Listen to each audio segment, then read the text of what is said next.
Mesdames et messieurs, le jury.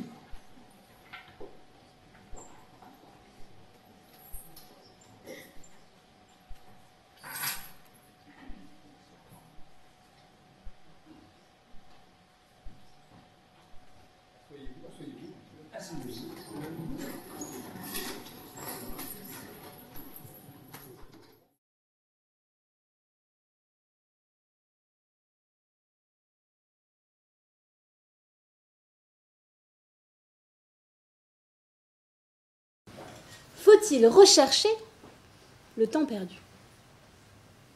C'est relatif, dirait Einstein. Le temps perdu ne l'est pas pour tout le monde, et surtout pas pour celui qui le perd.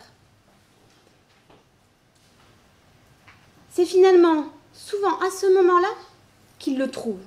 Peut-être même que pour la première fois, il le prend. Pour la première fois de sa vie, il s'arrête. Regardez-le à son bureau. Voilà qu'il pense. Voilà qu'il observe. Voilà qu'il rêve. Le vent passe par la fenêtre. Une odeur d'herbe coupée. Lui revint en mémoire les souvenirs d'enfance, la rumeur du ruisseau et le chant des oiseaux. Ça y est, Damien se cogne sur les rives du passé. La douleur est vive. Le regret perce, mais le sourire est là. C'était la première qui avait mis du brûlant dans le fond de son cœur d'enfant. Il avait 16 ans, elle en avait 18. Et voilà, Adeline est là, devant ses yeux, imprimée sur sa rétine comme un soleil que l'on aurait trop longtemps regardé. Rien ne manque. De ses Doc Martens vertes au gros lot de ses bracelets, tout est là. Et le voilà. Le voilà qui se revoit l'embrasser au milieu du champ d'herbe fauchée. La porte se ferme. Le patron est arrivé. Adieu, Adeline. Voyez comme le temps passé à ne rien faire d'autre que penser n'est jamais du temps perdu. Au contraire, il est aussi nécessaire que précieux. À l'inverse, le temps passé, le temps perdu, n'a pas besoin d'être recherché pour être retrouvé. Il surgit, sans prévenir, par l'intermède d'un mot, d'un geste, d'une odeur d'herbe coupée. Choisissez votre Madeleine. Et puis, bon sang, la pause, elle aussi fait partie de la musique. Elle aère la cadence de la vie, rythmée par ce maître, ce funeste maître, dont on ne voit pas bouger les lèvres, mais dont on sait qu'elle compte. Tic, tac, tic, tac. Chaque seconde de plus est une seconde de moins. Tic, tac, tic, tac. Alors on court, on s'échine, on anticipe pour ne pas perdre de temps. Et voilà que, lorsqu'enfin on a du temps, on ne prend même plus la peine de l'apprécier. Nous voilà noyés dans nos vies à 5000 volts, dans cet océan d'absurde. Combien de temps perdu à vouloir en gagner? Arrêtons. Arrêtons ce jeu de dupes. Le temps, vous le savez, c'est une canaille consommée, et vous aurez beau courir, vous évertuer dans tous les sens. Il s'amusera toujours à vous faire passer 4 ans au téléphone, à attendre qu'on veuille bien vous répondre, 5 mois à vous plaindre, 125 jours à vous raser, et 3 ans aux toilettes. Et puis pourquoi devrais-je croire au temps, cette invention qui enserre tout, qui structure tout, qui condamne tout? Alors à mort la mort, à mort le temps! Moi, à force de courir après lui, j'ai l'impression d'être ce lapin blanc qui, avec sa montre, n'arrête pas de crier à son négosier qu'il est en retard avant de rejoindre son terrier. Mais moi, c'est Alice que je veux être. Moi,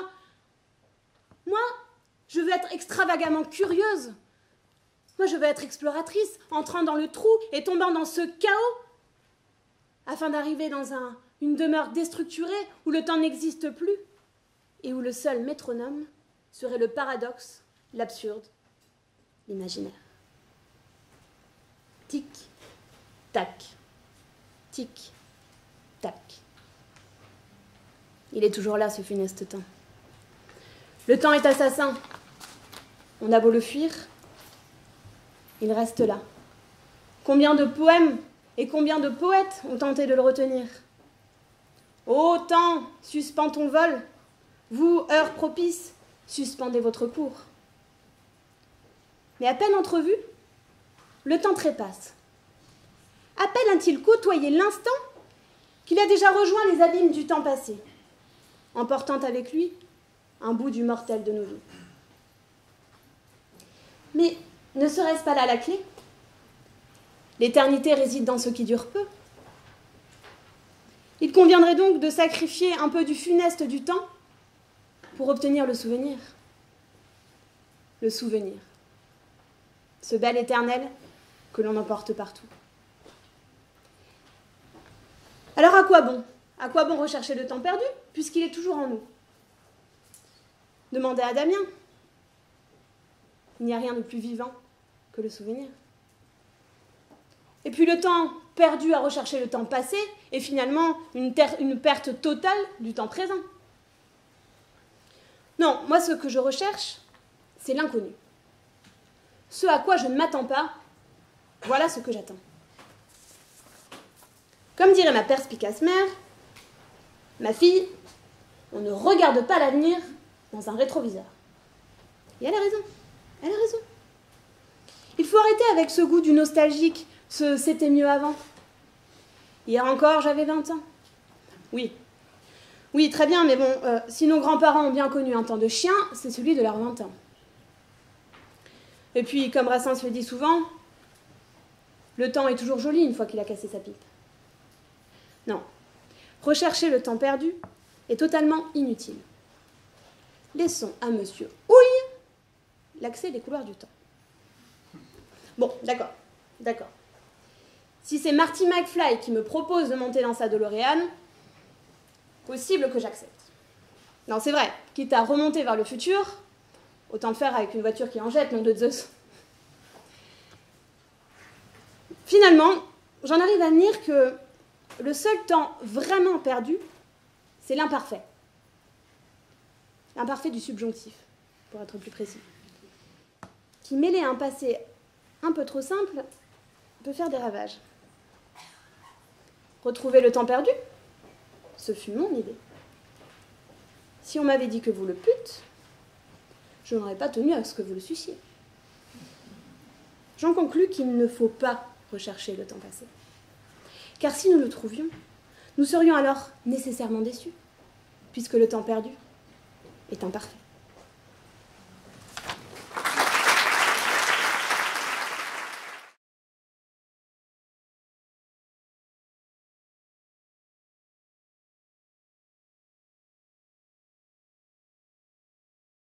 Monsieur le Président, Madame, Messieurs les membres du jury, cher auditoire, faut-il faire machines arrière?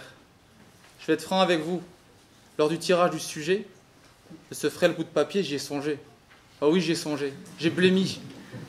J'étais vert de peur. Mais qu'est-ce que je fais là? Dois-je faire machines arrière?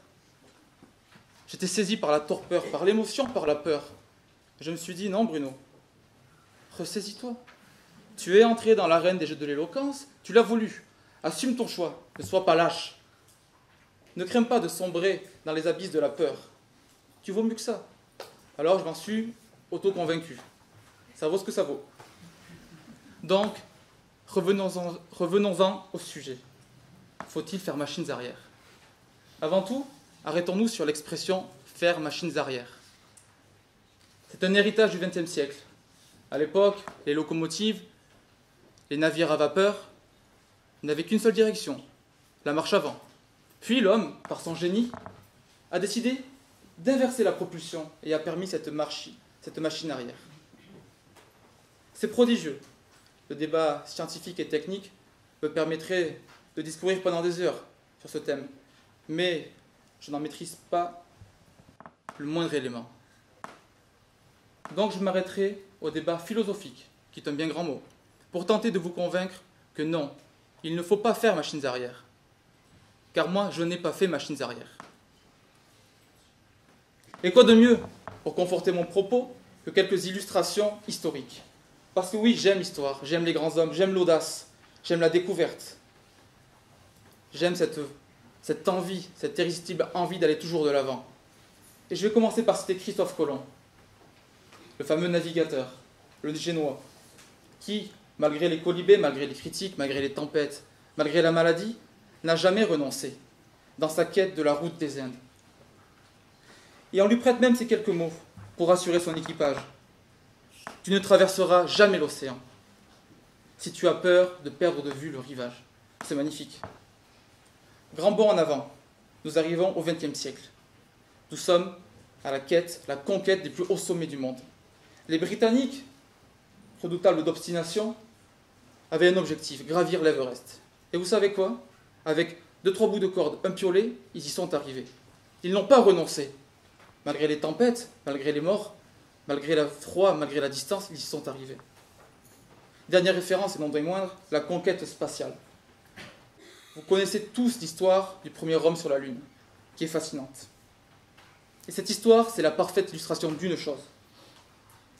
La propulsion mécanique de servir à l'audace humaine. Parce que l'homme, il veut toujours aller de l'avant. Donc il trouvera des aides mécaniques, il trouvera de la volonté pour aller de l'avant. L'homme, quand il est tout petit, quand il apprend à marcher, instinctivement, il va de l'avant. Parce que faire machine arrière, c'est peu confortable, c'est peu naturel. Ce que je dis peut paraître très abstrait, donc je vais l'illustrer par un exemple des plus concrets. Didier Deschamps, sélectionneur de l'équipe de France de football, qui est un bâillonné de surcroît. Ça a son importance. Il n'a jamais renoncé à son projet de jeu, à son schéma tactique et technique d'ailleurs. C'est un symbole de cette réussite, cette marche en avant inlassable. Il a fait fi de toutes les critiques des spécialistes autodésignés du football. Et il a été chercher cette seconde étoile. Donc vous tous, soyez comme Didier, ne renoncez pas, ne cédez pas à la pression, ne cédez pas à la peur. Et ne cédez pas à cette affreuse mode du déclinisme. Qu'est-ce que c'est que le déclinisme? Eh bien c'est la fameuse phrase « Ah, c'était mieux avant ». Mais non, ce n'était pas mieux avant. Ne cédez pas aux sirènes des pleureuses déclinistes. Ne cédez pas aux ressassements moroses et nostalgiques. Oubliez cet illusoire paradis perdu. Et regardez droit devant. Parce que non, ce n'était pas mieux avant. Michel Serres, un philosophe français, le dit bien mieux que moi. Il n'est guère utile de regretter ces temps rustiques, où des lavandières prématurément usées par la rudesse de l'existence s'échinaient à battre leur linge à ciel ouvert, été comme hiver. Alors que maintenant, nous avons le lave-linge. Forcément, ce n'était pas mieux avant. Non, ce n'était pas mieux avant. Et avancer, c'est le symbole du progrès. Donc, oubliez le Prozac, oubliez ces vieux souvenirs d'enfance, et savourez donc ces quelques évolutions. Aujourd'hui, près de 90% des humains s'avirent, contre 25% en 1900. Aujourd'hui, l'espérance de vie est sans commune mesure avec celle d'il y a 50 ans. Même en matière d'environnement, l'homme a pris conscience, tardivement certes, mais il a pris conscience de tous ces méfaits. Et aujourd'hui, la planète respire enfin. Et comment ne pas évoquer le développement de l'intelligence artificielle, qui fait peur à beaucoup de monde ici, qui fait peur aux juristes, qui fait peur aux scientifiques. Mais n'en faites pas le procès hâtif. Non, vous l'avez compris, il ne faut pas faire machine arrière, en aucun cas. Et certains vous diront, drapés d'une fausse sagesse, que faire machine arrière, c'est reculer pour mieux sauter. Foutaise. Mais attention, je n'encourage pas à foncer tête baissée. Je ne fais pas l'éloge de l'obstination bornée, qui est pourtant un trait de caractère qui est si cher aux Basques. Alors je vous dirai une chose, comme on dit dans nos montagnes pyrénéennes.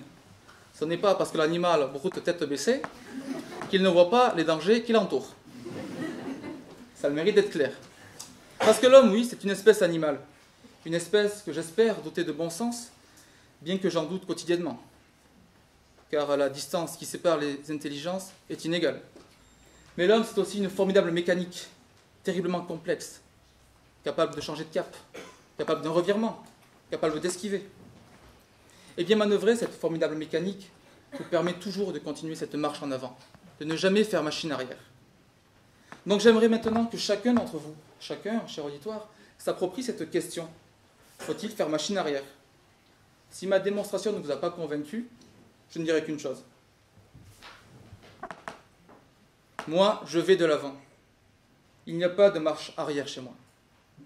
C'est beau, c'est efficace. Mais ce n'est pas de moi, non. C'est de Charles. Charles le regretté, Charles Aznavour, qui le disait encore, inlassablement, et même 2 jours avant sa mort, au micro des journalistes. Puisse-t-il vous inspirer?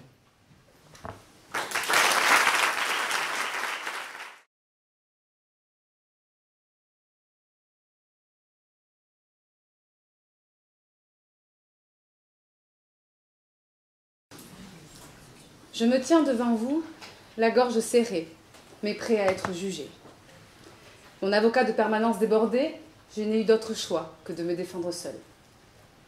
Ni blanc comme neige, ni rouge de honte, je m'adonnerai à votre jugement sur mon devenir. Suis-je une ordure? Autrement dit, le Père Noël est-il une chose de rebut dont on doit se débarrasser? À cette question, vous entrerez naturellement en voie de relax. Selon saint Nicolas de Myre, mon créateur, je suis le fruit de plusieurs mélanges entre contes, traditions, légendes et folklore. À l'inverse, selon le grand Jean-Marie Poiré, lui vous dirait assurément que je suis une belle ordure. Mais ne soyez pas dupes. Et avant tout jugement hâtif, laissez-moi moi-même me présenter ainsi que mes fidèles. Je concède. Je concède avoir une apparence qui puisse déplaire. Grande barbe, visage caché, et dont l'accoutrement ne laisse qu'apparaître mes simples rondeurs. Je ne fais donc pas l'unanimité. Bien qu'une multinationale dont on taira le nom n'a pas hésité à utiliser mon droit à l'image pour vendre des milliers et des milliers et des milliers de petites bouteilles rouges. Je ne vous présente plus ma mère, Noël de son prénom, dont la longueur des moustaches n'a d'équivalence que la longueur de ses audiences de ce tribunal. Mes Reines des Neiges, plus exploitées que libérées, délivrées. Mes lutins, bien plus autonomes que des enfants, et selon l'indice chinois en vigueur, moins chers. Et enfin, Thérèse. Prise, retournée. Cela ne nous intéresse pas. C'est cela, oui. Je confesse également avoir un mode opératoire qui laisse perplexe mes plus grands détracteurs. Allons jouer en cartes sur table. Non, je n'ai pas les autorisations nécessaires au survol de l'espace aérien que je traverse. Pourtant, l'article 1 de la Convention de Chicago autorise le survol des aéronefs. Montrez-nous. Et donc un aéronef au sens civil de la dite convention. Vous l'aurez bien compris, un État, sans discrimination, ne peut interdire une zone au Père Noël et l'autoriser au Père Fouettard. La personnalisation de la peine n'est-il pas un principe fondamental du droit pénal? Oui, je viole, mais non pas Thérèse. Vos domiciles, par la cheminée, par les baies vitrées, par les fenêtres. Et je bois allègrement votre chocolat chaud. Rien de plus banal de ce qui se passe dans votre région, à en croire le tableau de monsieur le procureur à l'étage. Et enfin, oui, mes lutins travaillent plus de 35 heures par semaine, et ce, même parfois la nuit. À ce sujet, avez-vous demandé aux avocats collaborateurs de cette salle s'ils ne travaillent pas plus de 35 heures par semaine, et parfois même la nuit?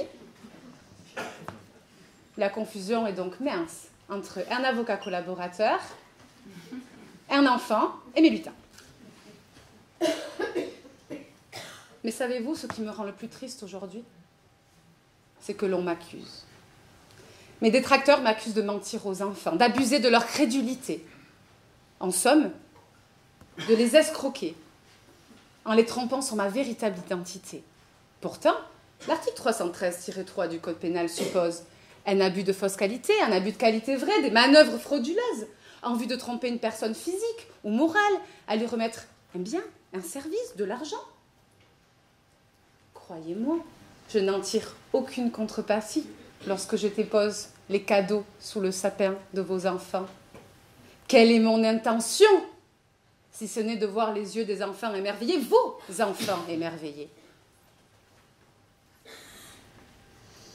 En somme, je ne fais qu'exister dans le cœur des enfants. L'infraction n'est donc pas constituée. Ça, c'est mon avocat de permanence qui me l'a soufflé avant de partir en garde à vue pour une escroquerie en bande organisée. La bande de la petite souris, vous connaissez? Encore un rêve du monde infantile qui tend à s'écrouler. Reste plus que sonne le glas des cloches de Pâques. Et là, ça sera la fin. Pourtant, les chocolats, c'est fin, c'est très fin, ça se mange sans fin.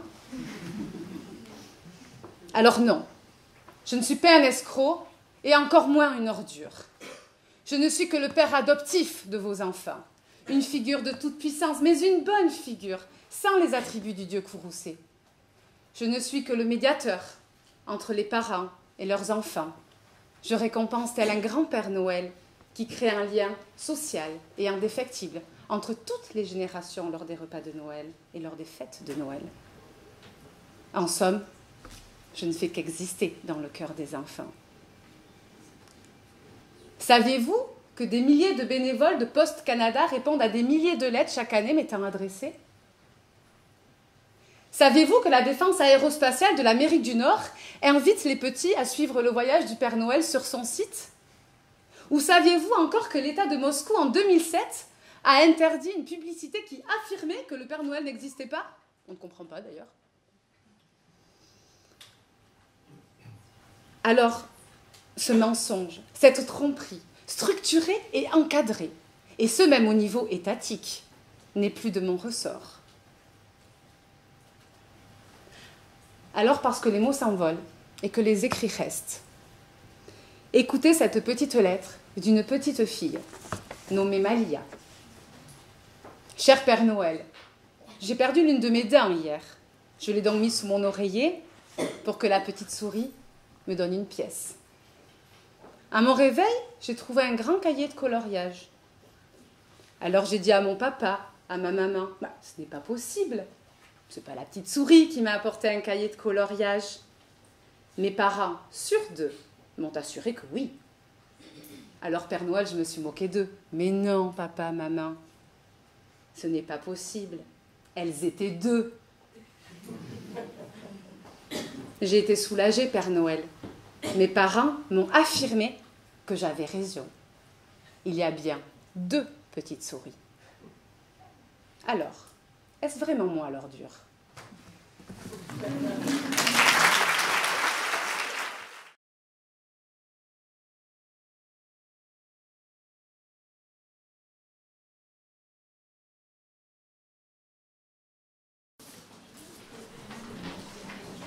L'habit fait-il le moine? Question inspirée du proverbe que tout le monde connaît, qui affirme que non, l'habit ne fait pas le moine, et qui, autrement dit, signifie qu'il ne faut pas se fier aux apparences.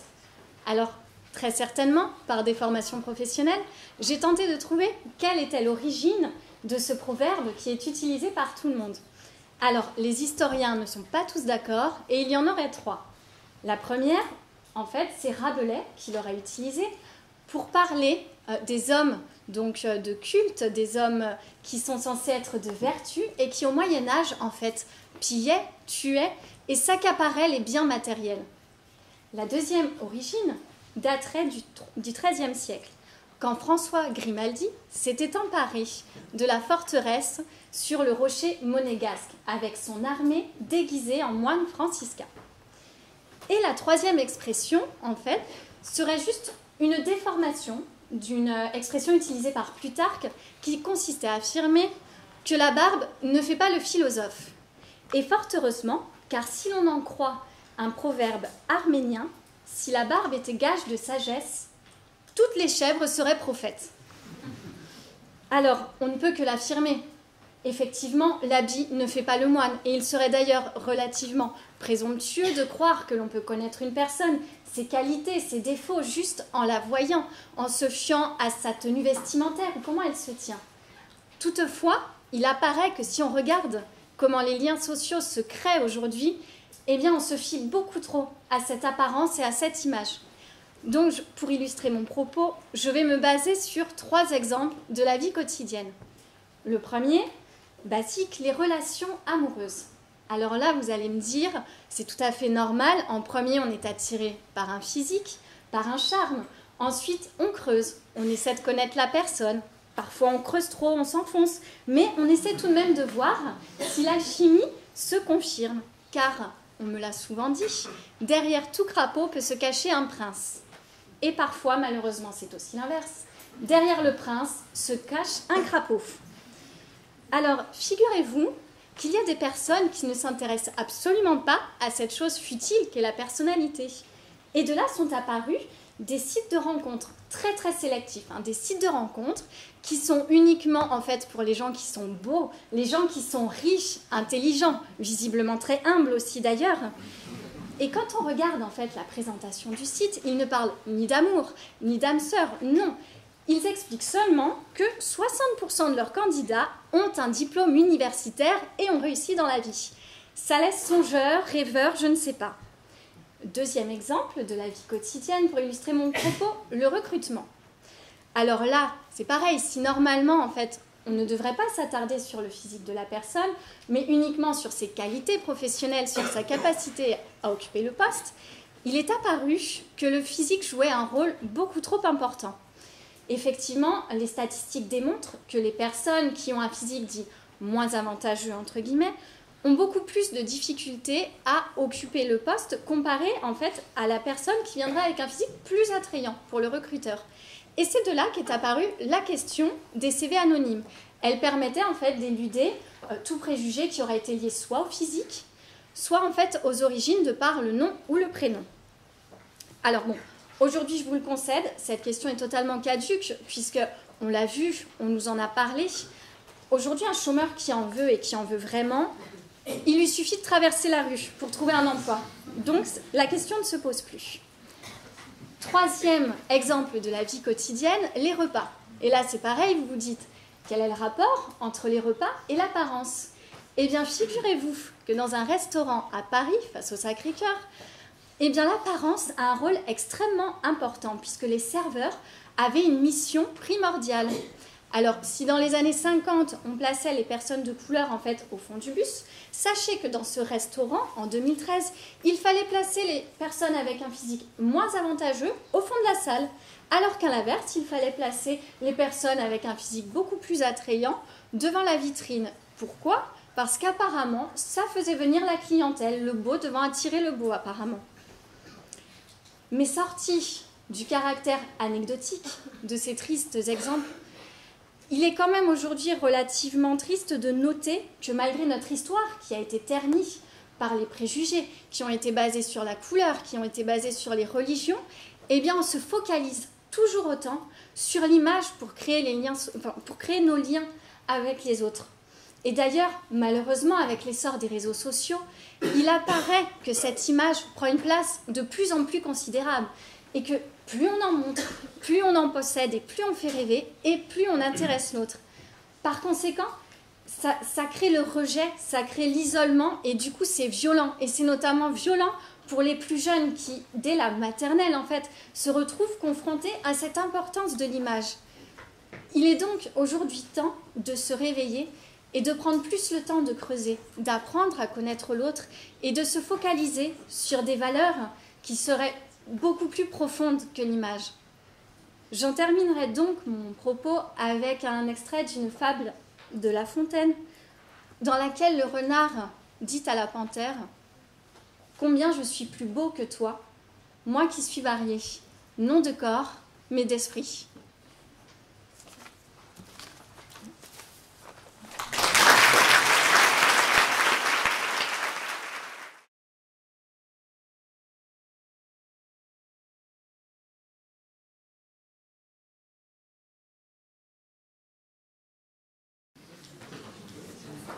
Mesdames et messieurs, c'est pour moi un grand honneur que d'aujourd'hui de prendre la parole à la place habituellement dévolue au ministère public.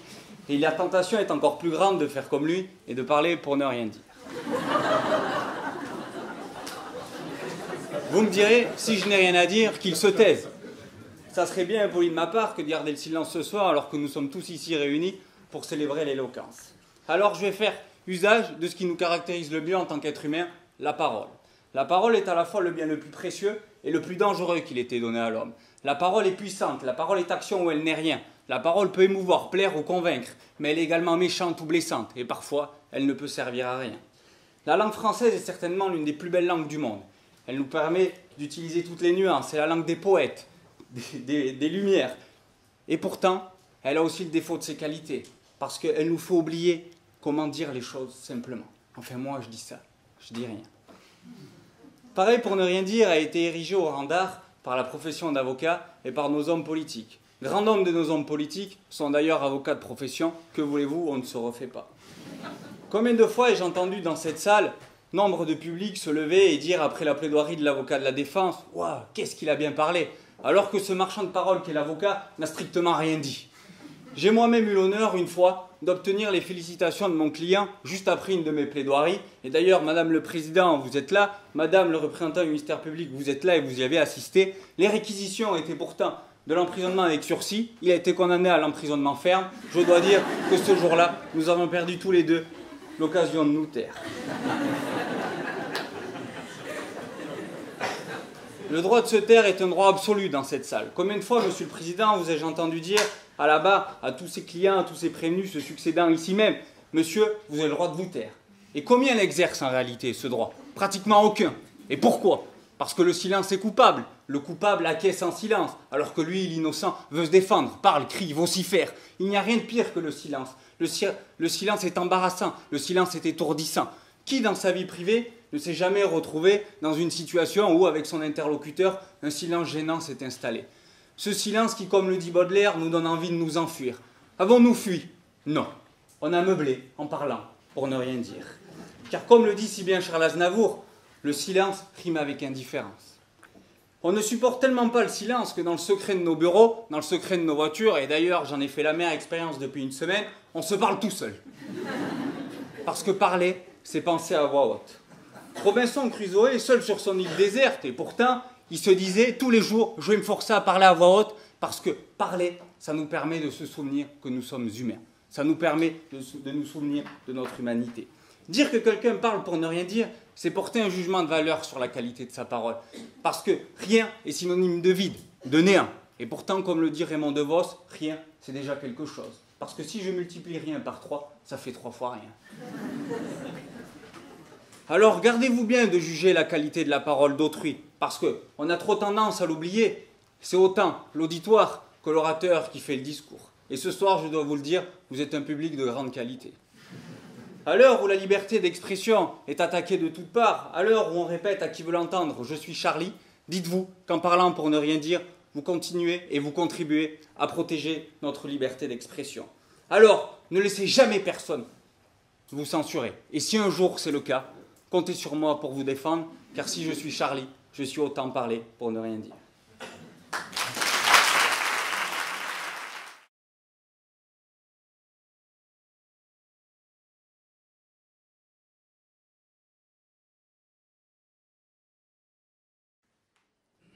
Cette nuit, j'ai fait un rêve de princesse. Un rêve dans lequel j'épousais un beau prince charmant, dans une sublime robe de mariée. Tous les invités étaient ravis. Ils chantaient, dansaient, riaient. Le repas était parfait. Le DJ a mis le feu à la piste de danse. Et puis, alors que la fête battait son plein, mon époux est venu m'enlever, me kidnapper discrètement au cours de cette soirée. Il est venu à bord d'une sublime calèche, attelée de 2 grands et beaux chevaux blancs, dont la crinière était soigneusement tressée. Mon prince a alors pris les rênes et a déposé sa reine au pied d'un hôtel 5 étoiles, luxueux. Hôtel dans lequel il avait réservé la plus belle suite nuptiale. La totale. Lit à baldaquin, pétales de rose, champagne divin, Jacuzzi grandiose. Qu'est-ce qu'on était bien. Après avoir profité du jacuzzi, j'ai enfilé ma plus belle lingerie. Guêpière en dentelle, sexy porte-jartelle. Une vraie actrice porno. Ça a bien marché. On a fait l'amour toute la nuit. Et puis ce matin, mon réveil a sonné. Mensonge, baliverne, utopie, fanfaronnade, poudre de perlimpinpin. Mais qui nous a inculqué de tels clichés? Mais qui nous a fait croire durant toute notre enfance, et encore aujourd'hui, mesdames, qu'une nuit de noces se passe comme telle? Non. Et puisque je suis ce soir à la place de celui qui requiert, je ne me contenterai pas, non, d'être sur cette estrade une simple avocate qui erre. Non, Monsieur le Président, Messieurs les membres de ce tribunal d'exception, je vous demanderai ce soir de déclarer coupable Monsieur Walt Disney, tous ces dessins animés, contes de fées et autres comédies passionnées qui nous ont enfumés durant toutes ces années. Je vais vous le dire, moi, la vérité. Non, une nuit de noces n'est pas faite de champagne divin, de lit à baldaquin, de pétales de rose ou de jacuzzi grandiose, non. Non, vous méritez que je vous dise la vérité. Vous le méritez. Vous. Vous aussi. Et vous. Vous méritez de savoir que lorsque la nuit de noces arrive, il est 6 heures du matin. Les jeunes époux sont saoulés d'alcool, certes, mais saoulés de tonton Eric et de ses blagues racistes. Pour tonton Jean-Marie, ça marche aussi. Saoulés de la meilleure amie qui a fini ivre-morte sur le dance floor et qui a pleuré durant 2 heures sur son triste sort de célibataire endurci. Saoulés par DJ Jean-Mich avec sa danse des canards et autres pépites des années 80. Bref, quand arrive 6 heures du matin et que les jeunes époux se retrouvent dans leur chambre, non pas 5 étoiles, mais la chambre qui est au-dessus de la salle des fêtes qu'ils ont louée pour les festivités, je peux vous dire qu'ils ont tous envie de consommer le mariage. Non. Et tout ce que je vous dis là, c'est documenté. Oui. J'ai lu une étude très sérieuse, menée par un magazine français tout à fait notable, Femme Actuelle. Oui. Cette étude a conclu que le soir de leur nuit de noces, 52% des jeunes mariés n'ont absolument aucune relation sexuelle. Et oui, là est la vérité. Vous l'aurez compris, je plaide ce soir en faveur d'un long et bon dimanche de fiançailles. Cette fête familiale et conviviale qui honore seulement une promesse solennelle où l'on peut faire encore marche arrière et éviter de vivre cette nuit de noces bien trop idéalisée, souvent trop courte et ratée. Alors il est temps pour moi d'aller me recoucher et de vous souhaiter malgré tout de continuer de rêver. Merci.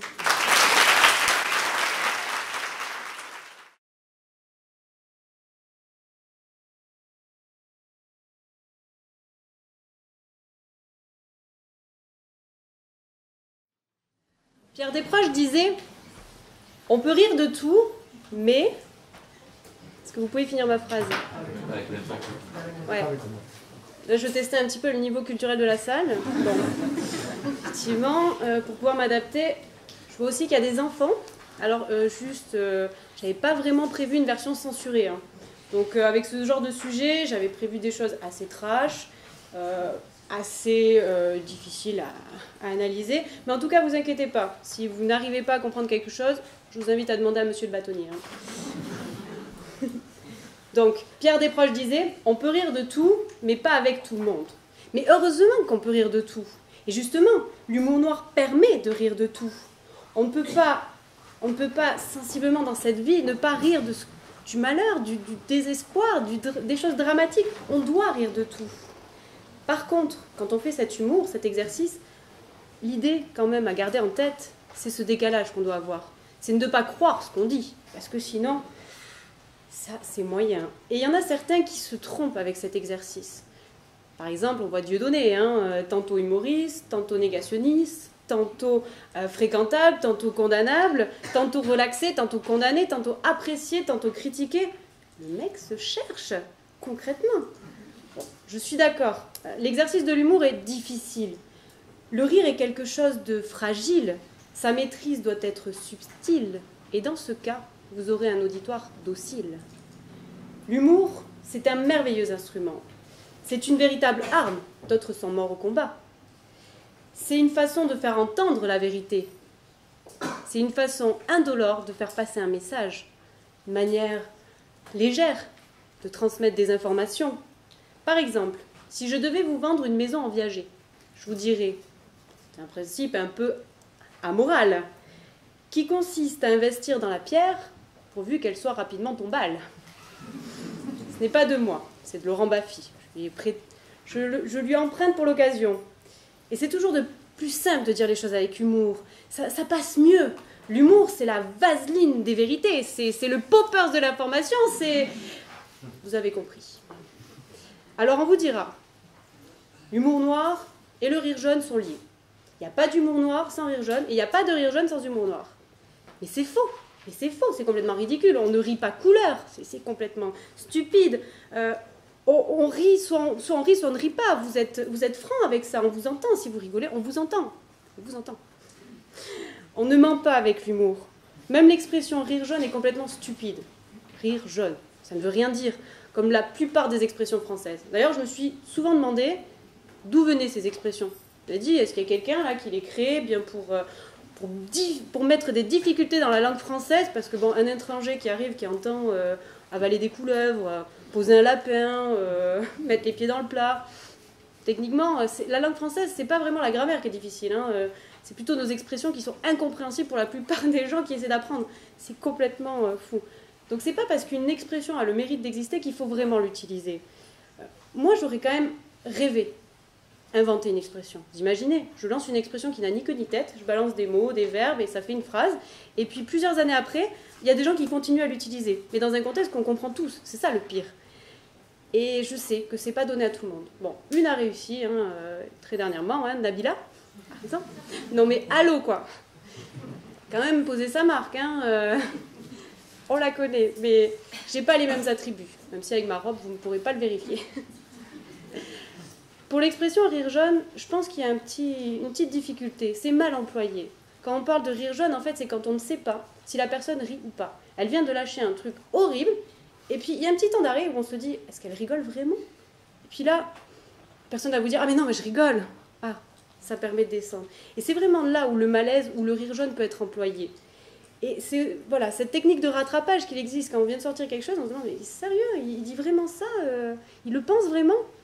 Et là, l'humour a bon dos. L'humour permet de faucher cette idée qui est assez dérangeante. Et dernièrement, c'est d'ailleurs ce qui est arrivé, et ça a été tenté par l'avocat de Booba. Bon, je vois qu'il y a des gens qui font ses sourcils. Si vous n'avez pas l'honneur de connaître Booba ou d'écouter sa musique, alors je vous invite en sortant, vous ratez pas grand-chose, surtout que là, vous allez voir, je vais citer Booba et vous verrez que la poésie de cette phrase est à la hauteur de ses chansons. Donc, et Booba, pour peut-être ceux qui ne le connaissent pas, c'est celui qui s'est battu avec un autre chanteur, un autre rappeur dans l'aéroport. Il y a une petite bagarre générale, ça a fait, voilà. Ou si vous ne connaissez pas, peut-être que vous avez lu ça déjà, c'est déjà pas mal. C'est suffisant. Donc Booba, qui est en maison d'arrêt, tweet. Je ne sais pas si... il y a l'ironie, tweet quand même, de la maison d'arrêt. Et il dit, quand je serai grand, je voudrais être Benalla ou moine pédophile. 10 ans pour une bagarre, c'est avec ou sans streaming? Hashtag une époque formidable. Je disais, hein, poésie, niveau. Et son avocat, lui, il voit ça, il se dit, oh punaise, qu'est-ce que je vais dire? Oh, qu'est-ce qu'il a encore fait? Déjà, il tweet, je pensais qu'il était enfermé, c'est bon, c'était réglé. Et non, même de la maison d'arrêt, il arrive à tweeter. Et là, il se dit, mais l'humour, mais oui, l'humour, ça sauve tout, mais oui. Ah, mais il faut le prendre avec humour. C'est un humour décalé et percutant. Ouais, comme ses points, quoi.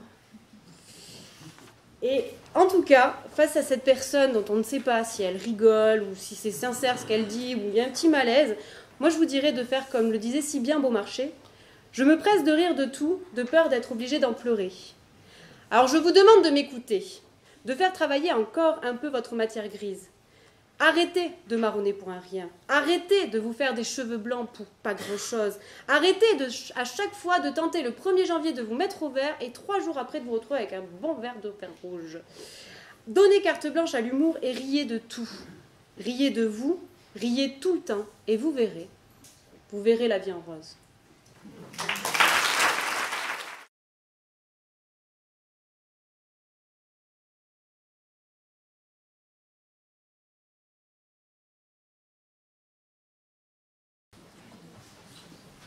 Ça va? Moi non. En fait, ce matin, j'ai passé ma dernière épreuve du CAPA. L'anglais. Vous savez, dans ce style d'épreuve, il y a 2 écoles. Il y a les bilingues et il y a les autres. Moi, je fais clairement partie de la seconde catégorie. Celle qui pense à Obama avant de passer. Yes, we can. J'ai très vite compris que non, Barack. Cette fois-ci, la mayonnaise n'allait pas prendre. Et du coup, je pense à cette chose qui résonne encore dans ma tête. Quand les secondes paraissent des heures, c'est généralement très mauvais signe. Alors j'aimerais pas renouveler l'expérience ce soir. Pour cette raison, ne perdons pas de temps. En faut-il peu pour être heureux? On ne le dira jamais assez. Je crois que le bonheur réside dans le simple fait de ne rien faire. La paresse, c'est le sommeil dans la conscience, disait Jean d'Ormesson. Rien faire, c'est très commode. Prenons par exemple Balou. Exemple classique. Sa vie tout entière étant dédiée à l'oisiveté et l'inaction. Il est animé par le désir de ne rien faire. De ne strictement rien faire. Mais vous, est-ce que vous seriez heureux en dandinant vos fesses contre un arbre? Est-ce que vous seriez heureux en dégustant des fourmis sur un caillou? Est-ce que vous seriez heureux en mâchouillant des pousses de bambou? Mais surtout, que penserait le CNB de toutes ces pratiques? Madame, Messieurs, la question demeure. Peut-on se satisfaire d'eau fraîche et de verdure prodiguées par la nature, être vêtu d'un pagne en guise de cache-misère, un petit peu comme une armée de mouglis à la recherche du bonheur? Eh bien, la réponse est non. Moi, je n'ai jamais aimé les pagnes, et je ne souhaite la vie de Balou à aucun d'entre vous. Vous savez, il y a dans le bonheur quelque chose non pas de Tennessee, mais de sacré. Il est parfois imperceptible, aussi discret qu'un murmure, et parfois il se tient devant vous. C'est alors qu'il faut s'en saisir fermement des 2 mains, ou d'une main d'ailleurs, ça dépend de sa taille. Mais alors faudrait-il se contenter de beaucoup pour être heureux? Beaucoup, ça renvoie à l'opulence, à une belle villa, un Porsche Cayenne. Cette conception du bonheur, elle a un côté malsain, un côté pernicieux, un côté contagieux. On ne le dira jamais assez, courir après ses désirs, c'est l'équivalent d'une épopée ennuyeuse et plate. Une version longue du film Titanic. Version bollywoodienne, avec un jeu d'acteurs comparable à un mur de briques. Voyons, mesdames, messieurs. La possession appelle la jalousie et la convoitise. Comment vivre en étant le tyran tyrannisé par ses propres désirs? Cela ne reviendrait-il pas à se fermer les portes du bonheur? Inévitablement, je ne peux que vous inviter à ne pas céder à la tentation du capitalisme qui vous empoisonne l'esprit, à ne pas succomber au matérialisme qui vous enchaîne et à ne pas vous laisser berner par le désir ardent de posséder des choses inutiles et à vous délivrer du mal. Amen. Cette prière universelle rappelle que la poursuite effrénée des désirs ne peut pas rendre les gens heureux. Et ça, ce n'est pas moi qui le dis, c'est le Dalai Lama. Le Dalai Lama. Je vous parle quand même d'un mec qui a fait 3 semaines de méditation en communion avec la nature en faisant le poirier en haut d'une falaise. Il a nécessairement raison. Alors bien sûr, ce n'est pas le seul. Parmi les nouveaux intellectuels du XXIe siècle, certains, à l'image de Christophe Maé, se demandent encore: il est où le bonheur? Il est où? En réalité, Christophe, le bonheur, il est partout, mais certainement pas dans ta chanson. Il est dans chaque instant. Il est dans le fait de rire jaune face à l'humour noir, dans le fait de pouvoir faire machine arrière. Il est dans le fait que le Père Noël soit une véritable ordure. Il est dans le fait d'énoncer la liste des sujets des autres candidats parce que ça me fait gagner de précieuses secondes.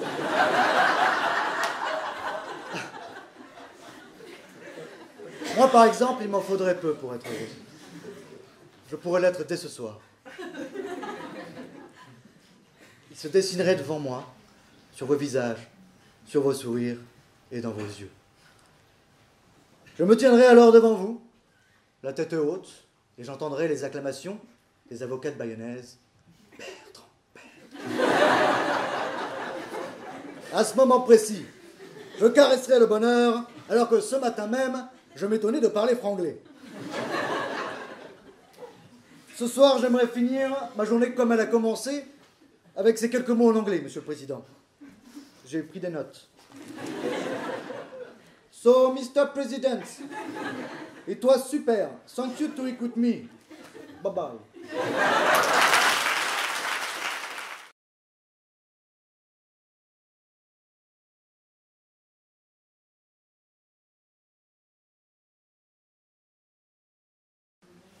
Monsieur le Président, Madame, Messieurs les membres du jury, Mesdames, Messieurs les magistrats, mes chers futurs confrères, pour bientôt je l'espère, Mesdames, Messieurs, j'ai l'honneur et la lourde tâche de clôturer le premier tour de ce tout premier concours d'éloquence organisé par le barreau de Bayonne. Et pour l'occasion, je vais vous parler d'un sujet qui nous fascine tous, puisqu'il s'agit des voitures rouges. Alors, nous avons tous à l'esprit une ou plusieurs voitures rouges qui ont marqué notre imagination, que ce soit celle de Magnum, de Starsky et Hutch, ou encore la Ferrari de Michael Schumacher, 7 fois champion du monde de Formule 1 tout de même. Et cette imagination, à laquelle j'aimerais faire appel aujourd'hui, votre imagination, j'aimerais y faire appel pour vous emmener en balade. Oui, en balade. À bord d'un superbe cabriolet rouge, décapotable, flambant neuf, dernière génération, tout confort. Et je sens l'émotion vous envahir à l'idée de pouvoir monter dans ce superbe véhicule. Alors rassurez-vous, il s'agit d'un véhicule imaginaire, il y a donc de la place pour tout le monde. Si vous le voulez bien, j'aimerais vous emmener pour une balade le long des côtes californiennes ou vers les plages de Miami pour admirer un superbe coucher de soleil à bord de ce magnifique bolide. Que l'image est belle. Malheureusement, et par souci d'économie, je prendrai plutôt la direction de l'Aben Océan. Et je vous invite donc à me suivre. Nous roulerions, cheveux au vent, à toute vitesse, et là, quiconque serait soucieux d'assurer le respect des lois me dirait avec autorité que la vitesse est un fléau. La vitesse est un fléau! Il se trouve que je suis à la place du ministère public, et je pense que le message est passé. Mais là n'est pas la question, puisque la question qui m'est aujourd'hui posée est la suivante. Les voitures rouges sont-elles les plus rapides? À cette question, je répondrai par une affirmation, et même une double affirmation. Oui et encore oui. Oui, oui, qui lui aussi avait une voiture rouge, et qui pourrait donc en témoigner. Alors, bien que je sois toujours concentré sur notre itinéraire, je sens en vous l'éveil de votre esprit de contradiction. Et vous pensez à voix haute, vous parlez, comme l'a dit un de mes confrères juste avant. Vous vous dites, mais mon cher Benjamin, qu'est-ce que tu nous racontes là? Qu'est-ce que tu nous dis? Ta réponse est totalement insensée, elle est totalement irrationnelle. Jamais la couleur d'une voiture n'a eu de lien avec sa vitesse. Eh bien, détrompez-vous, et je vais vous prouver le contraire. plusieurs arguments jouent en ma faveur. Tout d'abord, un argument scientifique. Oui, oui, scientifique. Puisque la couleur rouge absorbe moins de lumière et donc de photons que les autres couleurs, et la carrosserie des voitures rouges est donc moins alourdie par ces milliards de photons qui viennent s'agglutiner sur elles. Les voitures rouges sont donc les plus rapides. Et le rouge est la dernière couleur du spectre visible par l'œil humain. Pensez-vous qu'il s'agisse là d'une coïncidence? Je ne crois pas. Le code de la route en a d'ailleurs pris acte. Regardez par vous-même, nous arrivons à hauteur d'un panneau « Interdiction de doubler ». Et pouvez-vous me dire de quelle couleur est la voiture de gauche, celle qui est en train de doubler? Tout à fait, vous avez bien vu, la voiture de gauche est rouge. Le législateur a donc conscience que les voitures rouges sont les plus rapides. Argument imparable s'il en est.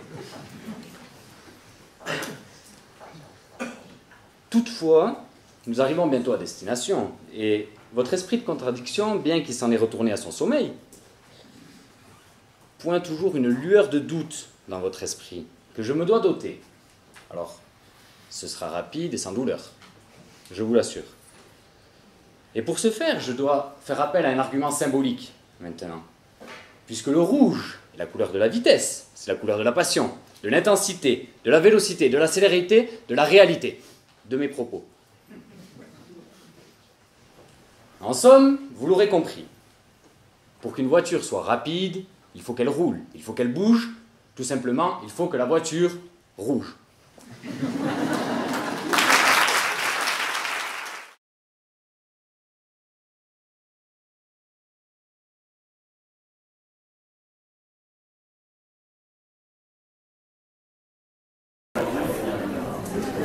Monsieur le Président, le jury a-t-il délibéré?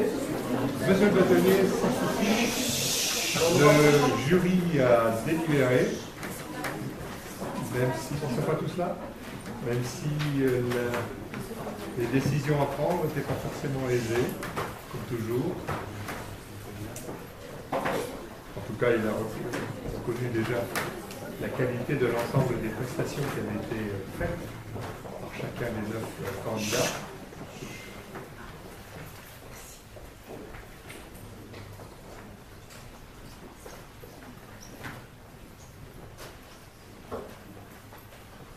Et donc tout le monde est rentré.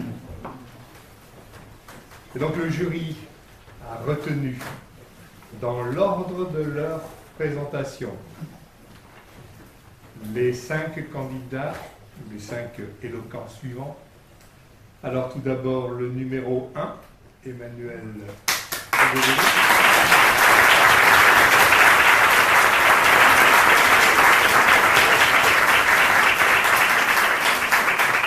Ensuite, le numéro 3, Marie Levé-Gomez.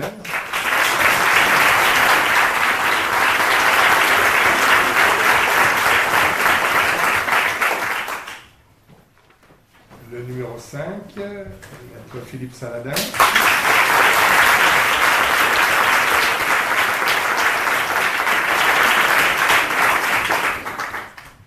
Le numéro 6, Chloé Rigolin.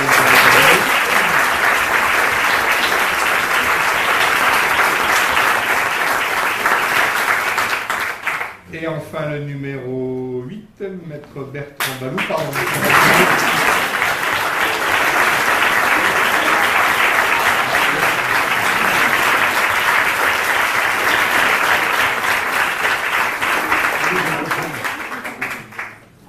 Le jury vous donne rendez-vous au 5 pour la demi-finale, le 8 novembre. Le jury aussi remercie l'ensemble des personnes qui sont venues aujourd'hui pour leur présence et puis pour leur assiduité pendant toute la durée de ces 9 éloquents. Et vous invite tous à revenir le 8 novembre au même endroit, dans la même salle.